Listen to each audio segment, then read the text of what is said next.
ಓಂ ಸಹನಾ ಭವತು ಸಹನೋ ಭುನಕ್ತು ಸಹ ವೀರ್ಯಂ ಕರವಾವಹೈ ತೇಜಸ್ವಿನಾವಧೀತಮಸ್ತು ಮಾ ವಿದ್ವಿಷಾವಹೈ. ಓಂ ಶಾಂತಿ ಈ ಶಾಂತಿ. ಎಲ್ಲಿ ಬಂದೈತೀಗ? 14ನೇ ಶ್ಲೋಕ. ಸರಿ, 14 ಆಯ್ತು, 15 ಆಗುತ್ತೆ. ಸ್ವದೇಹಂ ಅರಣಿಂ ಕೃತ್ವ ಅದಕ್ಕೆ ಸ್ವದೇಹಂ ಅರಣಿಂ ಕೃತ್ವ ಸ್ವಾರಸ್ಯ ಇದೆ. ದೇಹ ದಂಡನೆ ಮಾಡೋದು ಅಂತಿದೆ. ದೇಹ ದಂಡನೆ ಮಾಡೋದು, ದಂಡನೆ ಮಾಡಿದ್ರೆ ಏನಾಗತ್ತಾಗ? ಬಿಸಿ ಆಗುತ್ತೆ. ಬಿಸಿ ಆಗಿದ್ರೆ ಮುಂದೆ ಏನಾಯ್ತದು? ಪಾಪ ಕಡೆಗೆ ಗೊತ್ತಾಯ್ತಾ? ಈ ಸಣ್ಣ ಬುದ್ಧ ನೀವು ತಪ್ಪ ಮುಂದಾದ ಆರಿದ ಹಾಕ್ಸಿದ್ರೆ ಏನಾಗುತ್ತೆ? ಬೀಳದೆ. ಬಿಸಿ ಇದ್ರೆ ಬೀಳುತ್ತೆ. ಅದಕ್ಕೆ ನಮ್ಮ ದೇಹವನ್ನೇ ಅರಣಿ ಅಂತ ತಿಳ್ಕೊಂಡಾಗ ಅದನ್ನ ಏನ್ ಮಾಡ್ಬೇಕಾಗ? ದಂಡಿಸ್ಬೇಕು ಅಂತ. ದಂಡಿಸ್ಲಿಕ್ಕೆ ಉಪವಾಸಾದಿಗಳು ಏನವು? ಎಲ್ಲ ವ್ರತಗಳು ದೇಹ ದಂಡನೆಗೆ ಹೇಳಿರೋದು. ದೇಹ ದಂಡನೆ ಮಾಡಬೇಕು, ದಂಡ ಮಾಡಬಾರ್ದು. ದೇಹ ದಂಡ ಅಂತ, ದಂಡ ಪಿಂಡದ ಅದಾಗಬಾರ್ದು. ದೇಹ ದಂಡನೆ ಮಾಡಬೇಕು. ಸ್ವದೇಹ ಅರಣ್ಯಂ ಕೃತ್ವ ಪ್ರಣವಂತ್ಯ ಉತ್ತರ ಅರಣ್ಯ. ಅದು ಪ್ರಣವ ಶಬ್ದ ಎಂಬ ಶಾಸ್ತ್ರ. ದೇಹ ಎಂಬುದು ಆಚಾರ, ಇದು ವಿಚಾರ. ಎರಡೂ ಇರಬೇಕು ಅಂತ ಅರ್ಥ. ಬರೀ ಫಸ್ಟ್ ಕ್ಲಾಸ್ ಆಚಾರ ಮಾಡೋದು, ನೋ ಪರ್ಪಸ್.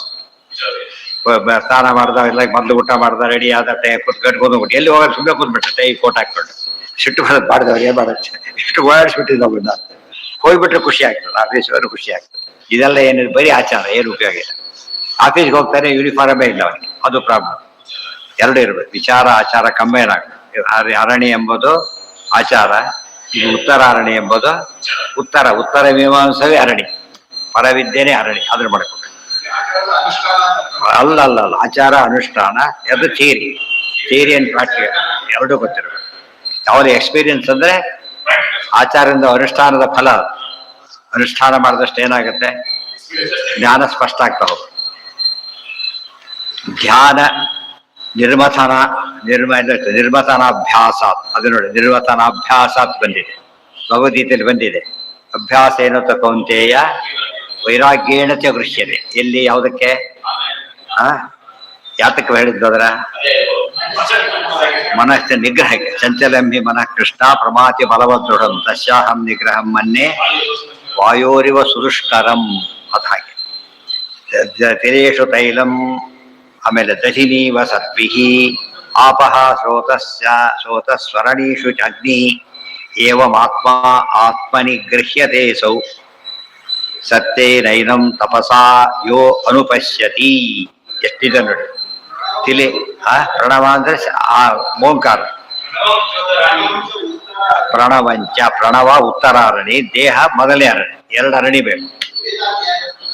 ಸರಣಿ ಅಂದ್ರೆ ಶಾಸ್ತ್ರಾಧ್ಯಯನ, ವೇದನೆ ಆಗ್ಬೇಕಾಗಿಲ್ಲ. ವೇದಾಧಿಕಾರ ಇಲ್ಲದವರಿಗೆ ಮಹಾಭಾರತವೇ ಇದೆ. ಆದ್ರೆ ಪ್ರಣವ ಮತ್ತು ಶಾಸ್ತ್ರ ಅಂತ. ಶಾಸ್ತ್ರ ಇಲ್ಲದೆ ಹೋದ್ರೆ ಏನು ಪ್ರಯೋಜನ ಇಲ್ಲ. ಸ್ವದೇಹ ಮರಣಿಂ ಕೃತ್ವ. ಇಬ್ಬರು ಫ್ರೆಂಡ್ಸ್ ಇದ್ದಾರೆ, ಒಬ್ರು ಅಲ್ಲೇ ಡಿಸ್ಕಂಟಿನ್ಯೂ ಮಾಡಿಬಿಟ್ಟೆ, ಅವ್ನು ಓದ್ಯ. ಅವನಿಗೆ ಎಷ್ಟು ದೊಡ್ಡ ಸಂಬಳ ಇಲ್ಲ. ಯಾಕೆ? ಆಚಾರ ಇದೆ ಅವನಿಗೆ, ವಿಚಾರ ನಿಂತೋಯ್ತು. ಆ ವಿಚಾರಕ್ಕೆ ಎಷ್ಟು ಪಾಠ ಸಿಕ್ತಷ್ಟೇ. ಅವನು ಮುಂದೆ ವಿಚಾರ ಜಾಸ್ತಿ ಮಾಡಿದ್ರಿಂದ ಅವನಿಗೇನು ಬೆನಿಫಿಟ್ ಜಾಸ್ತಿ ಆಗ್ಲಿಕ್ಕೆ ಶುರು. ಅದಕ್ಕೆ ಆಚಾರ ವಿಚಾರ ಎರಡು ಕಂಬೈನ್ ಆಗದೆ ಹೋದ್ರೆ ಏನು ಪ್ರಯೋಜನ ಇಲ್ಲ. ಬರುತ್ತಲ್ಲ, ಸಸ್ಪೆಂಡೆಡ್. ಲಕ್ಷಾಂತರ ರೂಪಾಯಿ ಸಂಬಳ, 50 ರೂಪಾಯಿ ಲಂಚ ತಗೊಂಡೆ, ಸಸ್ಪೆಂಡ್. ಏನಾಯ್ತು? ಆಚಾರ ಸರಿ ಇಲ್ಲ. ಆಚಾರ ಸರಿ ಪ್ರಮೋಷನ್ ಕೊಡ್ಬೇಕಾದ್ರೆ ಏನಿರ್ಬೇಕು? ಯಾವಾಗಲೂ ಗುಡ್ ಕಾಂಟ್ಯಾಕ್ಟ್ ಇರ್ಬೇಕು, ಸ್ಯಾಟಿಸ್ಫ್ಯಾಕ್ಟರಿ ವರ್ಕ್ ಇರ್ಬೇಕು, ಸ್ಯಾಟಿಸ್ಫ್ಯಾಕ್ಟರಿ ಕಾಂಟ್ಯಾಕ್ಟ್ ಇರ್ಬೇಕು. ಇಲ್ಲವರು ಕೊಡೋದಿಲ್ಲ. ಕೆಲಸ ಕೊಡಬೇಕಾದ್ರೆ ಕ್ರಿಮಿನಲ್ ಆಗಿರೋ ಕೆಲಸನೇ ಕೊಡೋದಿಲ್ಲ.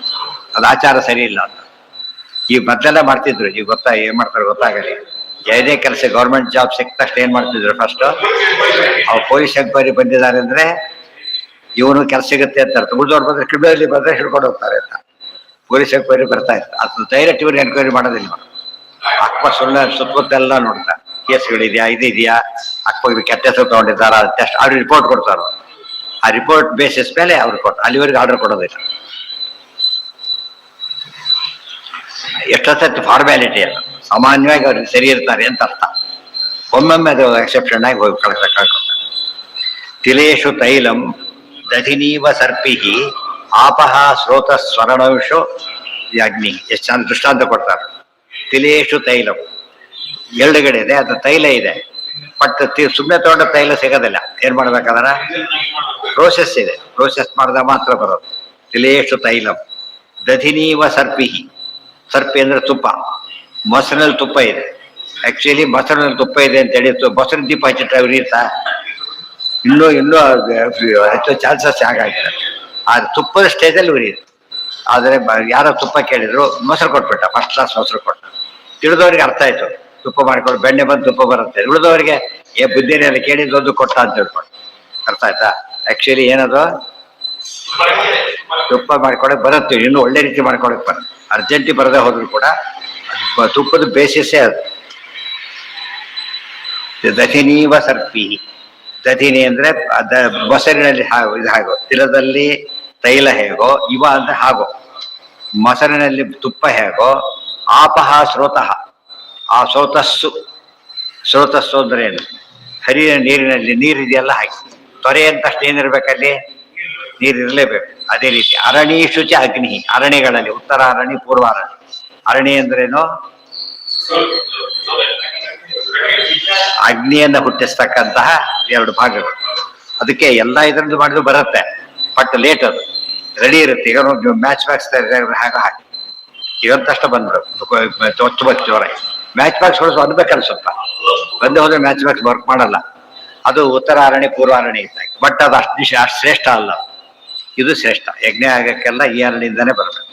ಅದಕ್ಕೆ ಬ್ರಾಹ್ಮಣ ಅರಣಿ ದಿವಸ ಮಾಡ್ಕೊತಿದ್ದಾತ. ಒಂದು ಜಿಗ್ಗೆ ಬಂದು ಎತ್ಕೊಂಡು ಹೋಯ್ತು. ತಕ್ಷಣ ಏನಾಯ್ತು? ಕೇಳ್ಕೊಂಡ್ಬಂದ್ರು, ಎರಡು ಎರಡು ಶುರುವಾಯ್ತು. ಬೇರೆ ಕಡೆ ನೆಪ ಆಯ್ತು. ಅದು ಅದಿಲ್ಲದವ್ರು ಏನ್ ಮಾಡಾಗ ಅಗ್ನಿ ಕಾರ್ಯ ಮಾಡಾಗಿಲ್ಲ, ಅಗ್ನಿ ನಿಂತೋದಾಗ ಲೆಕ್ಕ. ಅದಕ್ಕೆ ಅರ್ಜೆಂಟ್ ತಂದ್ಕೊಡ್ಲೇಬೇಕು. ಅವರು ತಂದ್ಕೊಡ್ಬೇಕು, ಅರ್ಜೆಂಟ್ ತಂದ್ಕೊಡ್ಬೇಕು. ಇವತ್ತು ಊಟಕ್ಕೂ ಎಲೆ ತನಾದ್ ಕೊಡ್ತೇವೆ, ಎಲೆ ಅಂದ್ರೆ ಊಟ ಎಲ್ಲಿ ಮಾಡ್ತಾನೆ, ಆಗ್ಲೇಬೇಕು. ಅದು 4 ದೃಷ್ಟಾಂತ ಕೊಟ್ಟರು. ಏವಂ ಹೀಗೆ ಆತ್ಮನಿ ಗೃಹ್ಯತೆ ಅಸೌ. ನಮ್ಮೊಳಗೆ ದೇವರಿದ್ದಾನೆ, ನಮ್ಮೊಳಗೆ ದೇವರೇ ಇದ್ದಾನೆ. ಹೇಗಿದ್ದಾನೆ ಕೊಡು. ಒಳಗೆ ಒಂದು ಪದ, ಈಗ ಒಳಗೆ ತಿಲದೊಳಗೆ ತೈಲ ಇದೆ, ಹಾಗೆ ಬರೋದಿಲ್ಲ. ಗೊತ್ತಾಯ್ತು? ಒಂದ್ ನಿಮಿಷ ಮತ್ತೆ ಬರುತ್ತೆ ಅಲ್ಲಿಗೆ. ಎಲ್ಲಿ ಹೋಯ್ತು? ಒಳಗಿದೆ. ಎಣ್ಣೆನೋ ಬರೋದಿಲ್ಲ, ಅದರಿಂದನೇ ಬರೋದು.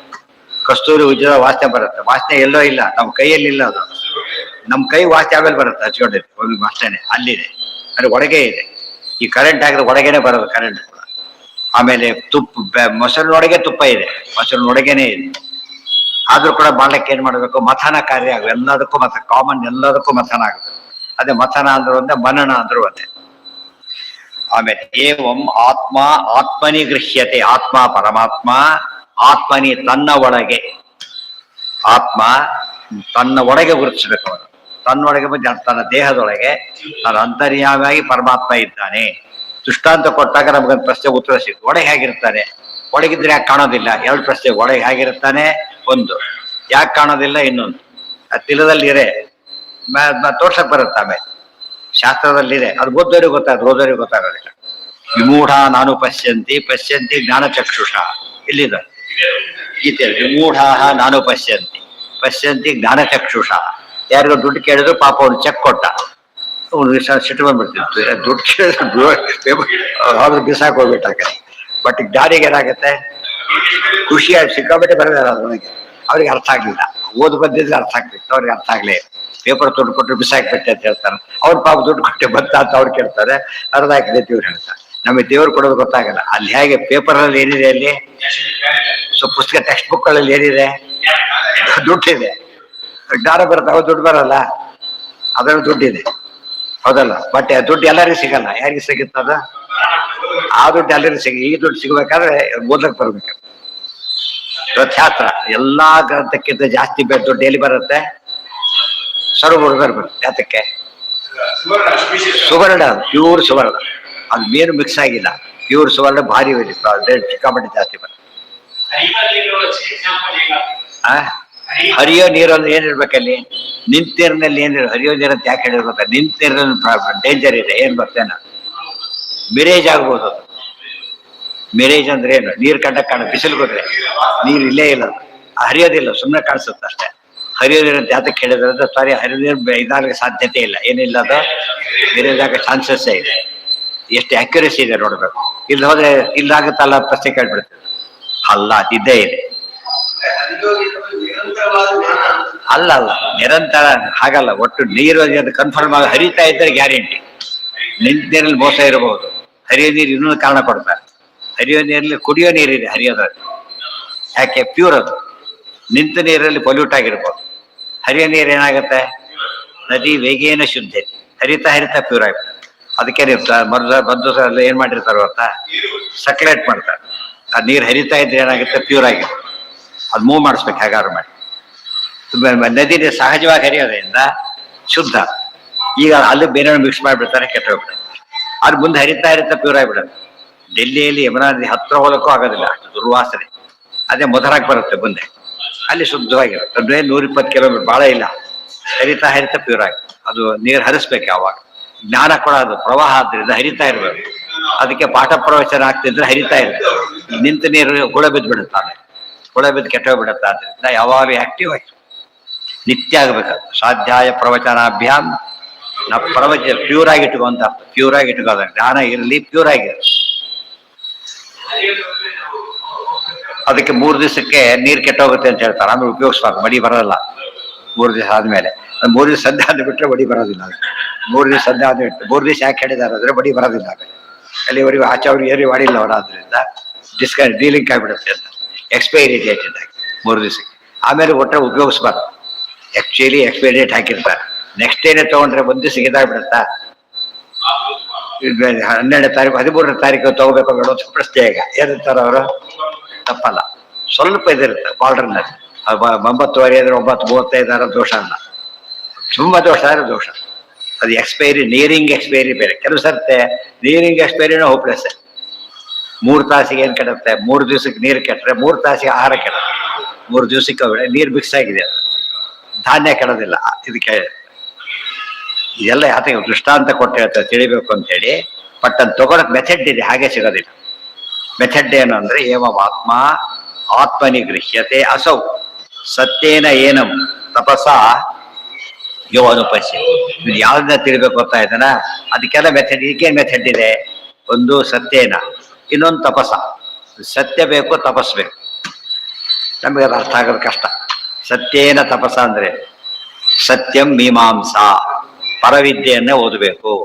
ತಪಸ್ಸ ಆಚಾರ ಇರಬೇಕು, ಎರಡು ಬೇಕು. ಪರವಿದ್ಯೆ ಇರಬೇಕು, ಇಲ್ಲ ಆಗೋದಿಲ್ಲ. ಸರಿಯಾಗಿ ಯೋಚನೆ ಮಾಡಿದ್ರೆ ಎಷ್ಟು ಒಳ್ಳೆ ಅರ್ಥ ಇದೆ ನೋಡಿ. ಒಂದು ಶ್ಲೋಕ ಸಾಕು, ದೇವರಿದ್ದಾನೆ ಹೇಗೆ ತಿಳಿಬೇಕು. ಎರಡಕ್ಕೂ ಉತ್ತರ. 4 ದೃಷ್ಟಾಂತ ಕೊಡ್ತಾರೆ, 1 ಕೊಟ್ಟರು ಸಾಕಾಗಿದೆ. ದಾಸರು 2 ಕೊಟ್ಟರು. ಪರಿಮಳವು ಸುಮನದೊಳಗೆ ಅದರ ಅರಣಿಯೊಳಗೆ ಇಪ್ಪಂತೆ ದಾಮೋದರನು ಬ್ರಹ್ಮಾದಿಗಳ ಮನದಲ್ಲಿ ತೋರಿ ತೋರದಲೇ ಇರುತಿಹ. ಆ ಅರ್ಥದಲ್ಲಿ 4 ದೃಷ್ಟಾಂತ ಇದೆ. ಆ ದೃಷ್ಟಾಂತ ಕೂಡ ಭಾಗವತ ದೃಷ್ಟಾಂತನೇ ಜಗನ್ನಾಥಾಸರು ಕೊಟ್ಟಿರೋದು. ಆಚಾರ್ಯ ತಾತ್ಪರ್ಯನೂ ಕೊಡ್ತಾರೆ. ಸರ್ವವ್ಯಾಪಿನಮಾತ್ಮಾನಂ ಕ್ಷೀರೇ ಸರ್ಪಿರಿವಾತ್ಪಿತಂ ಆತ್ಮವಿದ್ಯಾ ತಪೋಮೂಲಂ ತದ್ಬ್ರಹ್ಮೋಪನಿಷತ್ಪರಂ. ಅಲ್ಲಿ ಮೊದಲನೇ ಅಧ್ಯಾಯ ಮುಗಿಯುತ್ತೆ. ಸರ್ವವ್ಯಾಪಿನಂ ಆತ್ಮಾನಂ ಕ್ಷೀರೇ, ಪರಮಾತ್ಮ ಸರ್ವತ್ರ ವ್ಯಾಪ್ತ ಅಂತ ಹೇಳಿ. ಎಷ್ಟು ಧನ ಇದೆ ನೋಡಿ, ಸರ್ವತ್ರ ವ್ಯಾಪ್ತ. ಹೇಗೆ ಅಂತ ಕೇಳಿದ್ರೆ ಕ್ಷೀರೇ ಸರ್ಪಿರಿವ ಅರ್ಪಿತ. ಕ್ಷೀರ ಸರ್ಪದೊಳಗೆ, ಸರ್ಪಿಯೊಳಗೆ ಹಾಕೋ ಹಾಗೆ. ಕ್ಷೀರ ಅಂದ್ರೆ ಹಾಲು. ಮೊದಲು ಮೊಸರಿನಲ್ಲಿ ತುಪ್ಪ ಅಂದ್ರು, ಹಾಲಿನಲ್ಲಿ ತುಪ್ಪ ಅಂತ ಹೇಳಿ. ಮೊಸರಿನಿಂದ ಬರುತ್ತೆ, ಹಾಲಿಂದ. ಅದಕ್ಕೆ ಹಿಂದೆ ಗೋದಾನಕ್ಕೆ ಅದು ಮಹತ್ವ ಇತ್ತು. ಬ್ರಾಹ್ಮಣರಿಗೆ ಗೋದಾನ ಭಾರಿ ಖುಷಿ. ಯಾಕೆ ಅಂದ್ರೆ ಅವ್ರು ಹೋಮ ಮಾಡ್ಬೇಕಾದ್ರೆ ತುಪ್ಪ ಬೇಕೇ ಬೇಕು. ಅದಕ್ಕೇನ್ ಬೇಕು ಅವ್ರಿಗೀಗ? ಹಾಲು ಬೇಕು. ಅಲ್ಲ ಹಾಲೇ ತರ್ಬೋದು ಅಂತ ಕೇಳಿದ್ರೆ ಇಷ್ಟು ಫಸ್ಟ್ ಹ್ಯಾಂಡ್ ಆಗೋದಿಲ್ಲ. ಮತ್ತೆ ಮೋಸ, ಶುದ್ಧ, 100 ಸಮಸ್ಯೆಗಳು ಬರುತ್ತೆ.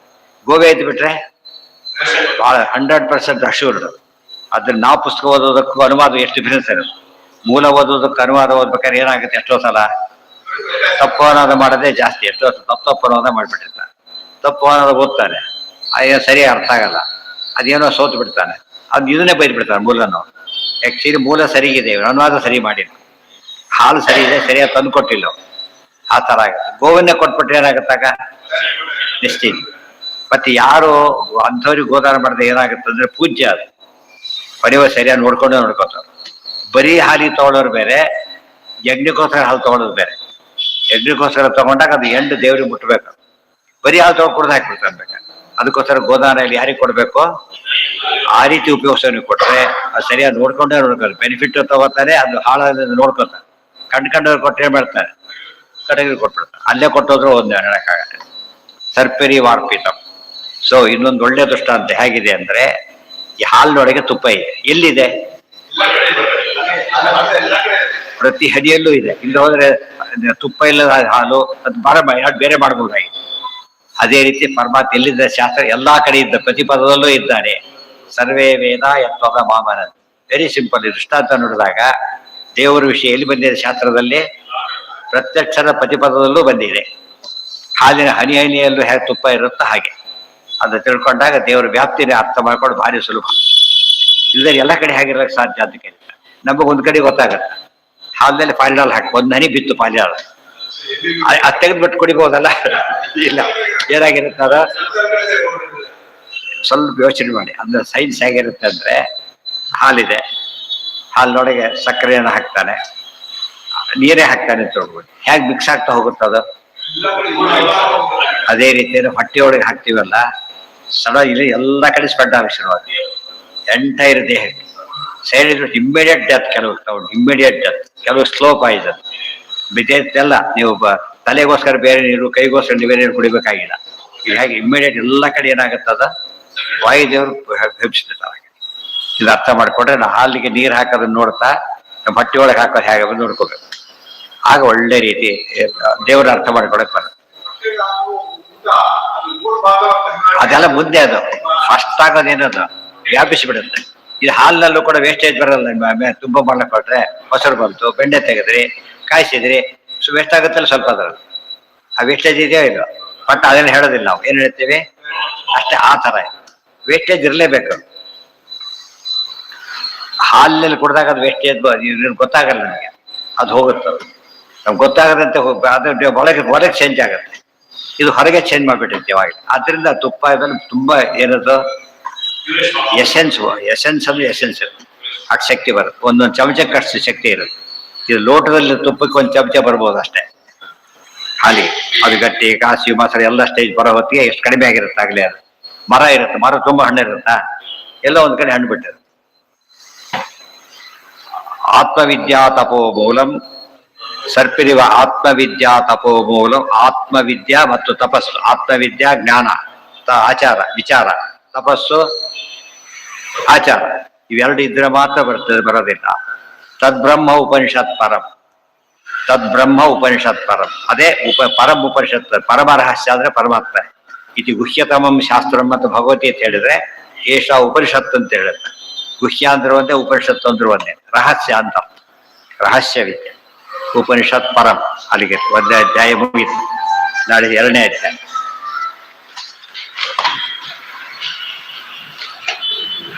ನಮ್ಮಲ್ಲಿ ಕೆಲಸ ತುಂಬಾ ಕಡಿಮೆ ಆಗಿರೋದು. ಉಪನಿಷತ್ತುಗಳು ಬರೆದ್ರೆ ಬೇರೆ ಬರೋದು, ಅನುವಾದ ಮಾಡಿ ಎಲ್ಲ ಕೊಡ್ಬೋದು. ಇಲ್ಲೇ ಇಲ್ಲ, ಎಷ್ಟಿರುತ್ತೋ ಅಷ್ಟೇ. ಮತ್ತೆ ಅನುವಾದ ಅಂದ್ರೆ ಅದು ಅರ್ಥನೇ ಆಗೋದಿಲ್ಲ ಅಂತ ಅನುವಾದ ಇರ್ತದೆ. ಎಕ್ಸೆಪ್ಷನ್ಸ್ ಬಿಟ್ಬಿಟ್ರೆ ಹೆಚ್ಚು ಕ್ವಾಲಿಟಿ ಇರೋದಿಲ್ಲ. ಅದಕ್ಕೆ ಜನಕ್ಕೆ ರೀಚ್ ಆಗೋದಿಲ್ಲ. ಏನೋ ಎಲ್ಲ ಹೋಗ್ತಾ ಬರೋಕೆ ಕೂತ್ಕೊಂಡ್ಬಿಟ್ಟು ಬರೀಬಾರ್ದು. ತಪಸ್ಸು, ಅದು ಬರವಣಿಗೆ ಅಂತ ತಪಸ್ಸು ಅಂತ ಕರೀತಾರೆ. ತಪಸ್ಸು ಅಂದ್ರೆ ಏನು? ಆಲೋಚನೆ, ಯೋಚನೆ ಮಾಡಿ ಮಾಡಿ ಮಾಡಿ ಬರಿಬೇಕು. ಎಲ್ಲ ಸರಿಗೋಯ್ತೋ ಇದು. ಯಾಕೆ ಇನ್ನೊಬ್ರಿಗೆ ಆಹಾರ ಕೊಡ್ಬೇಕಾದ್ರೆ ಆಹಾರ ಶುದ್ಧವಾಗಿರ್ಬೇಕು, ಕಮಿಟ್ಮೆಂಟ್ ಆಗಿರ್ಬೇಕು, ವಿಚಾರ ಕೂಡ ಹೇಗಿರ್ಬೇಕು, ಶುದ್ಧವಾದ ವಿಚಾರ ನಾವು ಕೊಟ್ಟಿದ್ದೇವೆ ಅಂತ ಇರ್ಬೇಕು. ಯಾವ್ದೋ ಕೊಟ್ರೆ ಒಳ್ಳೇದಾಗತ್ತಾ? ಶುದ್ಧವಾದ ಮಕ್ಕಳಿಗೆ ಕುಡಿಸ್ಬೇಕಾರಂತೂ ಅಷ್ಟು ಕೇರ್ ತಗೋತಾರೆ. ಮಕ್ಕಳಿಗೆ ಹೇಳೋದಕ್ಕೆ ಬರೋದಿಲ್ಲ. ಕಹಿನೂ ಗೊತ್ತಾ, ಸಿಹಿನೂ ಗೊತ್ತಾಗೋದಿಲ್ಲ. ದೊಡ್ಡವರಿಗೆ ಸಿಹಿ ಕಹಿ ಇದೆ ಅಂದ್ರೆ ಯಾತಕ್ಕೆ ಅಂತ ಹುಡುಕ್ತಾರೆ. ಅದಕ್ಕೆ ಇನ್ನೂ ಹೆಚ್ಚು ಕೊಡ್ಬೇಕು. ಚಿಕ್ಕವರಿಗೆ ಕೊಡ್ಬೇಕಾದ್ರೆ ಜ್ಞಾನನ ಭಾರಿ ಕೇರ್ಫುಲ್ ಆಗಿರುತ್ತೆ. ಅದೇ ಮುಂದೆ ದೊಡ್ಡ ಬೆಳೆಯೋದು. ಇವತ್ತು ಚಿಕ್ಕವ್ರನ್ನ ಇಗ್ನೋರ್ ಮಾಡ್ಬಿಡ್ತಾರೆ. ಅವ್ರಿಗೆ ಏನು ಗೊತ್ತಾಗುತ್ತೆ ಅಂತೇಳಿ. ಏನು ಗೊತ್ತಾಗುತ್ತೆ? ಮೋಸ ಆಯ್ತು. ನಾವು ಅವ್ರಿಗೆ ಗೊತ್ತಾಗಲ್ಲ, ಏನ್ ಮಾಡ್ಬೇಕಾಗ ನಮ್ ಕನ್ಸರ್ನ್ ಜಾಸ್ತಿ ಇರ್ಬೇಕು. ಪಾಪ ಗೊತ್ತಾಗಲ್ಲ ಅಂತ ಏನ್ ಮಾಡ್ಬೇಕು, ಅದಕ್ಕೆ ಜಾಸ್ತಿ ಇರ್ಬೇಕು. ಆಕ್ಚುಲಿ ನಮ್ಗೇನಾಗುತ್ತೆ, ಎಸ್ಕೇಪಿಸಮ್ ಮಾಡ್ಬಿಡ್ತಾರೆ. ಮಾಡಬಾರ್ದು. ಅದಕ್ಕೆ ಪ್ರೈಮರಿ ಎಜುಕೇಶನ್ ಕೆಟ್ಟೋದ್ರೆ ಮುಂದೆ ಅವನು ಪೂರ್ತಿ ಲೈಫ್ ಹಾಳಾದಾಗ. ಪ್ರೈಮರಿ ಎಜುಕೇಶನ್ ಫೌಂಡೇಶನ್ ಅದು. ಆಕ್ಚುಲಿ ಪ್ರೈಮರಿ ಸ್ಟೇಜಲ್ಲಿ ಬಹಳ ಕೇರ್ಫುಲ್ ಆಗಿರುತ್ತೆ. ಪ್ರೈಮರಿ ಯಾರು ಸೆಲ್ಫ್ ಸ್ಟಡಿ ಮಾಡಕ್ ಆಗೋದಿಲ್ಲ. ಹೈಯರ್ ಲೆವೆಲ್ ಸೆಲ್ಫ್ ಸ್ಟಡಿ ಮಾಡ್ತಾರೆ. ಈ ಸ್ಟೇಜಲ್ಲಿ ಮಾಡಕ್ ಬರೋದಿಲ್ಲ. ಇವತ್ತು ಪ್ರೈಮರಿ ಎಜುಕೇಶನ್, ಪ್ರೈಮರಿ ಸಂಧ್ಯಾವನ್ಯ ಅದೇ ಕೆಟ್ಟೋಗ್ಬಿಡುತ್ತೆ. ಪ್ರೈಮರಿ ಚಿಕ್ಕಂದಿನ ಅದು ಮಿಸ್ ಆಗ್ಬಿಡುತ್ತೆ. ಇನ್ನು ಮುಂದೆ ಏನ್ ಮಾಡಿ ಸರಿ ಹೋಗ್ಲಿಕ್ಕೆ ಸಾಧ್ಯ ಇಲ್ಲ. ಆ ಜನ್ಮನೇ ವೇಸ್ಟ್ ಆದಾಗ. ಯಾವ್ದಕ್ಕೆ ಎಲ್ಲ ಇದೆ. ಇದು ಯಾಕೆ ಹೇಳಿ, ಯಾವಾಗ ಉಪನಿಷತ್ತು ಇವ್ರು ಹೇಳಿಲ್ಲ, ಇದ್ದೇ ಇದೆ. ಅದು ಬಂದು ಹೇಳ್ತೇನೆ, ಇದೇ ಇದರಲ್ಲಿ ಇವ್ರು ಹೇಳಿಲ್ಲ ಅಷ್ಟೇ ಹೊರತು ಇದ್ದೇ ಇದೆ. ಇದರ ಉಪನಿಷತ್ತು ವೇದನೆ ಅಲ್ಲ. ವೇದ ಮಂತ್ರ ನಿಯಮನ ಮಾಡ್ಬಿಟ್ಟಿದ್ದಾರೆ. ಏನಿರ್ಬೇಕು, ಯಾವಾಗಲೂ ವಿಶ್ವಂತರ ಪರಿಜ್ಞಾನ ಇರಲೇಬೇಕು ಅಂತ ಮಾಡಿ. ಮತ್ತು ಆಥರ್ಲೆಸ್ ಬುಕ್ ಯಾರು ತಗೋತಾರ? ಆಥರ್ಲೆಸ್, ಪಬ್ಲಿಷರ್ಲೆಸ್ ಅಂತ ಹೆಸರಿಲ್ಲ ಅಂತ ತಗೊಳಕ್ ಹೋಗೋದಿಲ್ಲ. ಅಥೆಂಟಿಸಿಟಿ ಕ್ವಶನ್ ಪ್ರಶ್ನಾರ್ಹ ಆಗುತ್ತೆ. ಪುಸ್ತಕ ಪ್ರಕಾಶನ ನಿಯಮ ಅದು ಅಂತ ಆ ಥರ ಪ್ರಕಾಶ ಇರಲೇಬೇಕು. ಇವು ಏನೋ ಬರೆದು ಕೊಟ್ಬಿಟ್ರೆ ಜವಾಬ್ದಾರಿ ಯಾರು? ಆನ್ಸರಬಲ್ ಆಗೋದು.